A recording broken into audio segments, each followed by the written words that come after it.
Click on. Hi, my name is Kenny Gerbrick, and thank you for joining me today. In case you didn't know, people, our woods and mountains and nature trails are full of some weird business. Sasquatches, werewolves, joggers, and unnecessarily revealing shorts. They're all out there, and they're filling us with confusion and fear. Some of you may think it's all just a bunch of phooey, that the crazies out there that have seen these cryptozoological creatures are just trying to make a buck or trying to get some attention. Or maybe some of you just don't really care because it doesn't really affect you. I mean, how often do you really see Bigfoot out in your backyard rummaging through your garbage? Well, I'm here to tell you today about a local legend that hits a little closer to home than some of you may realize. The legend that I speak of is that of the Beast of Bray Road, which spawns out of a rural town of Elkhorn, Wisconsin. Now let me give you a bit of background on the tale. The Beast of Bray Road is the legend of a creature with both the features of wolf and man. Furry with pointed ears, but walking around on two legs.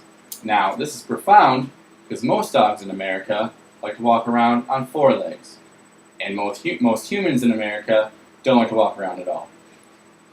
It has been spotted in the town of Elkhorn, as well as several other areas throughout southeastern Wisconsin and northern Illinois.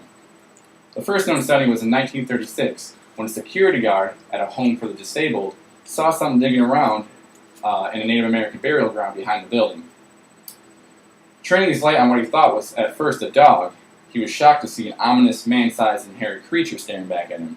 He later described the beast to his son as a demon from hell. Many more sightings occurred through the 60s, 70s, and 80s, with people from all over the Walworth and Jefferson counties sometimes calling into the police to figure out what they had seen. Something was also leaving behind sinister pieces of evidence, such as in 1972, when at a Jefferson County farm, a horse was slashed, and scratch marks were left on a house 7 feet high. The DNR confirmed these events. The legend really kicked off in 1991, however, when the stories from surrounding communities, stories that were unbeknownst to each other, came colliding with rumors spreading through Elkhorn that a werewolf-like creature was haunting the cornfields and woods around Bray Road, a country byway several miles long and lined with farmland. One story that was brought forward in 1991 came from eyewitness Lori and Drizzy, who late one night came across the beast kneeling on the side of the road and holding what looked like roadkill in his paws. And Drizzy was terrified, but didn't immediately report what she had seen to the authorities, fearing that no one would believe her. The story was brought to the county's animal control officer when someone else Lori's mother spoke to about the event said she had seen the exact same thing. As more and more witnesses came forward, the story soon caught the attention of the local newspaper, and a woman named Linda Godfrey decided to run with the story on a whim, deciding at the time that it really wouldn't catch much attention. What actually happened was a media frenzy. Several more witnesses came forward from all over the area, and Linda began receiving calls from all over the country from different news personnel. The story was talked about all over Wisconsin and Upper Illinois, and was even mentioned on Jay Leno's and David Letterman's late-night talk shows. After the story had given Linda a small slice of fame, she decided to write a book on the matter. She took on the task of interviewing most of the eyewitnesses. The witnesses, with one or two exceptions, seemed very trustworthy. Most were reluctant, and most felt fear when recalling the events.